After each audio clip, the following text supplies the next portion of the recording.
Hello students, आज हम आपकी एक्सरसाइज 3.1 को डिस्कस करेंगे। तो देखिए आपका फर्स्ट क्वेश्चन क्या है, निम्नलिखित के सभी गुणनखंड लिखिए। तो सबसे पहले तो आपको ये पता होना चाहिए कि गुणनखंड क्या होते हैं। तो देखिए मैंने आपको क्या बताया था कि गुणनखंड क्या होते हैं। किसी भी संख्या का गुणनखंड वो होता है जो उस संख्या को पूर्ण विभाजित करता है। यानी कि अगर हम उस गुणनखंड से दी हुई संख्या को, कोई भी संख्या, उसे विभाजित करेंगे तो हमारा शेषफल क्या होगा, शून्य होगा, यानी कि 0 बचेगा। तो देखिए हमें क्या दे रखा है, सबसे पहले 24। ठीक है, तो देखिए जो 24 है इसकी गुणनखंड हम कैसे निकाल लेंगे कि किन्हीं भी दो संख्याएं जिनकी गुणा 24 होगी वो दोनों संख्याएं क्या होगी, 24 है जो उसके क्या होंगे, गुणनखंड होंगे। तो देखिए हम 1 से शुरू कर देते हैं। तो 1 गुणा 24 क्या है, 24। 2 गुणा 12 बराबर 24। 3 गुणा 8 बराबर 24। 4 गुणा 6 बराबर 24। 6 गुणा 4। अब देखिए इसके बाद अगर हम 5 करें तो 5 का जो पहाड़ा है या जो भी है काउंटिंग करेंगे, किसी से भी गुणा कर लो 5 की, 24 से कहीं भी नहीं आएगा। तो उसके बाद आएगा 6 गुणा 4 24। फिर 7 के पहाड़े में भी क्या है, 24 कहीं भी नहीं आएगा। तो उसके बाद आएगा 8। 8 गुणा 3 24। फिर 9 10 11 अगर हम उनकी गुणा किसी भी संख्या से करेंगे तो 24 कहीं भी नहीं आएगा। तो उसके बाद क्या आता है, 12 गुणा 2 बराबर 24। और लास्ट में ऐसे ही हम काउंटिंग देखते चले जाएंगे। तो जितने भी बीच में गिनती है, जो भी नंबर्स हैं 13 14 15, उनकी जो अगर हम किसी से भी गुणा करेंगे तो 24 कहीं पर भी नहीं आएगा। तो उसके बाद लास्ट में आता है 24 × 1, मतलब 24 गुणा 1 बराबर है 24। तो अब देखिए कौन कौन सी संख्या रिपीट हो रही है, पहले तो वो देख लीजिए, क्योंकि गुणनखंड को हम एक ही बार लिखेंगे। 1 24 यहाँ पे, फिर 2 12, फिर 3 8, फिर 4 6। उसके बाद देखिए सारे जो ये ऊपर वाली संख्याएं हैं ये सारी क्या हो रही हैं, रिपीट हो रही हैं। ठीक है, तो अगर हमसे 24 के कोई गुणनखंड पूछे तो हम क्या लिखेंगे, 1 2 3 4 6 8 12 और क्या है लास्ट में 24। ये क्या है, 24 के हमारे गुणनखंड है। ठीक है, उसके बाद नेक्स्ट पार्ट क्या है, 15 हमें दे रखा 15। इसके वैसे ही हमें निकालने हैं जैसे इसके निकालने थे। 1 से शुरू करेंगे, 1 गुणा 15 15। फिर 2 से नहीं होगा तो 3 गुणा 5 15। 4 से नहीं होगा, 5 गुणा 3 15। फिर 6 7 8 ऐसे हम काउंट करेंगे तो कहीं भी 15 नहीं आएगा किसी के पहाड़ में। तो उसके बाद क्या, 15 गुणा 1 क्या आएगा, 15। अब यहाँ देख लीजिए कि कौन कौन सी संख्या रिपीट हो रही है। पहले 1 15 एक बार है, फिर 3 और 5 है, उसके बाद 5 3 ये क्या है, रिपीट हो गया। और 15 1 ये भी क्या हो गया, रिपीट हो गया। तो इसकी क्या आएगी, 1 3 5 और 15। ऐसे ही हम क्या कर लेंगे, सारे क्वेश्चंस को सोल्व करते चले जाएंगे। उसके बाद देखिए, उसके बाद आपको दे रखा है 21। ठीक है, इसको ऐसे ही सोल्व करते हैं। 1 × 21 21। उसके बाद 2 की मल्टीप्लाई किसी से भी करेंगे तो 21 नहीं आएगा। फिर उसके बाद 3 × 7 = 21। फिर 4 5 6 जो भी है, ये मतलब 4 5 6 के पहाड़े अगर हम करेंगे उनकी गिनती या फिर उनकी मल्टीप्लाई किसी से भी करते हैं तो क्या है, 21 नहीं आएगा। तो उसके बाद है 7 गुणा 3 21। फिर लास्ट में आएगा 21 × 1, मतलब 21 गुणा 1 बराबर है 21। अब देख लीजिए कितने हैं, 1 फिर 21 फिर 3 फिर 7। उसके बाद क्या, ये सब क्या है, रिपीट हो रहे हैं। तो क्या आएगा, 1 3 7 और 21। ये क्या है, 21 के गुणनखंड है।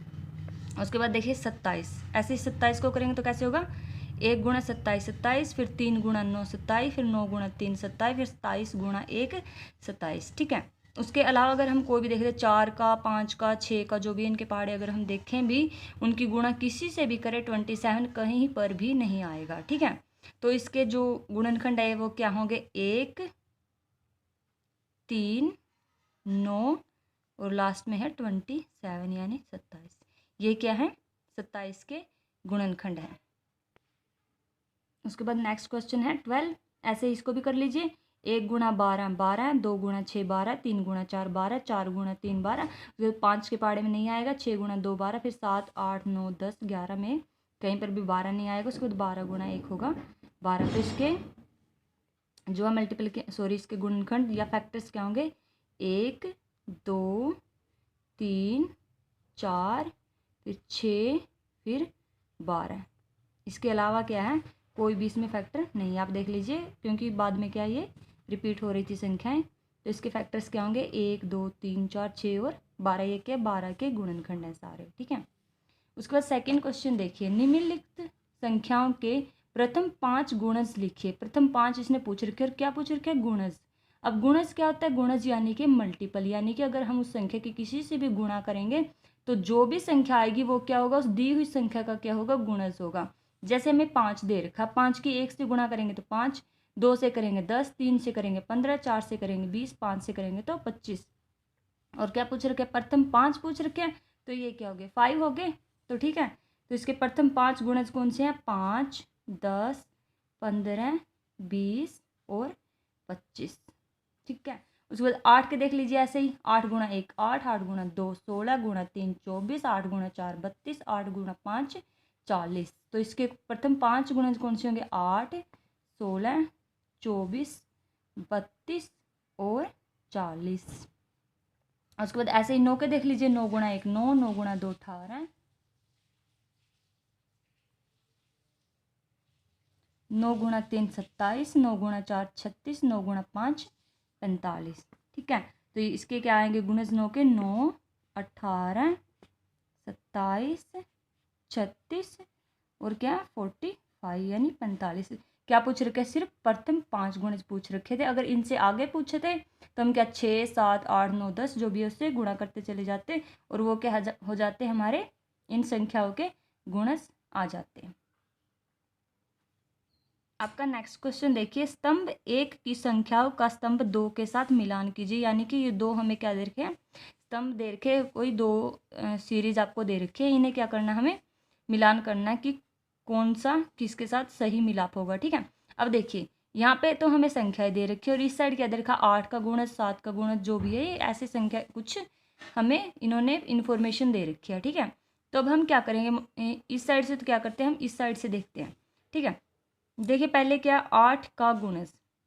अब देखिए कि इन सब में 8 का गुणज, गुणज क्या है, मल्टीपल, यानी कि 8 की गुणा करके 1 या 2 3 4 किसी से भी गुणा करके जो संख्या आएगी वो क्या होगी, 8 का गुणज होगी। अब देखिए यहाँ पे कौन है, 8 का गुणज क्या है, 16 है, ठीक है। तो हम क्या कर देंगे, ए क्या है, 16 से मिलाप होगा इसका। उसके बाद देखिए 7 का गुणज, अब 7 का गुणज क्या होंगे, 7, 14, 21, 7 चौके 28, 7 पंजे 35 और 35 इसके अंदर है, बाकी और कोई भी संख्या नहीं थी, इसका मतलब ये क्या है, बी का मिलाप है। उसके बाद देखिए 70 का गुणज। अब देखिए 70 का गुणज तो यहाँ पे कोई भी नहीं, क्योंकि इतनी बड़ी संख्या इसमें कोई भी नहीं दे रखी। अगर हमसे पूछते कि 70 का गुणनखंड तो हम 35 बोल सकते थे, क्योंकि 35 दूनी क्या होते हैं, 70 होते हैं, ठीक है। 35 की 2 से गुणा करेंगे तो 70 आएगा। लेकिन इसने क्या पूछ रखा है, 70 का गुणज, यानी कि 70 गुणा 1, 70 गुणा 2 और इतनी बड़ी संख्या यहाँ पे नहीं दे रखी। इसका मतलब इसका कोई भी मिलाप जो है इस सीरीज में नहीं है। उसके बाद देखिए 30 का गुणनखंड, गुणनखंड यानी कि फैक्टर, ठीक है। गुणनखंड क्या होता है, फैक्टर्स होते हैं। 30 का गुणनखंड यानी कि कोई भी संख्या जो 30 को क्या कर दे, विभाजित।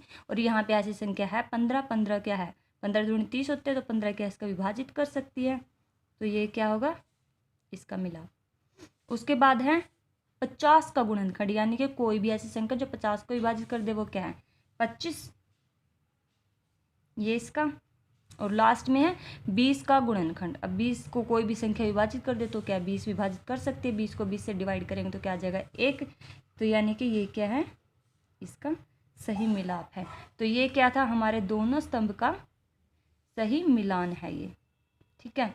उसके बाद लास्ट क्वेश्चन आप देख लीजिए क्या है, 9 के सभी गुणज ज्ञात कीजिए जो 100 से कम हो। देखिए 9 के गुणज हमें निकालने हैं और जो क्या होने चाहिए, 100 से कम होने चाहिए। तो हम क्या करेंगे, सारे गुणज लिख लीजिए पहले तो 9 के, 9 गुणा 1, 9 गुणा 2, 9 गुणा 3, 9 गुणा 4, 9 गुणा 5, 9 गुणा 6, ऐसे ही 7, 8, 9, 10, 11, 12 तक आप लिखते चले जाइए, ठीक है।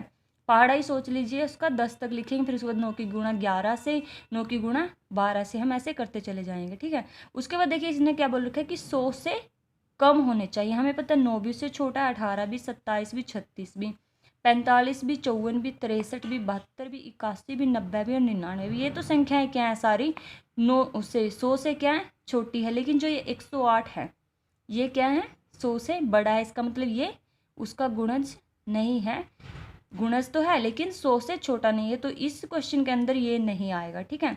तो हमारे कौन कौन से आएंगे, ये जितने भी दे रखे हैं 9, 18, 27, 36, 45, 54, 63, 72, 81, 90, 99, ये क्या है 100 से कम है और क्या है 9 के सभी गुणज हैं।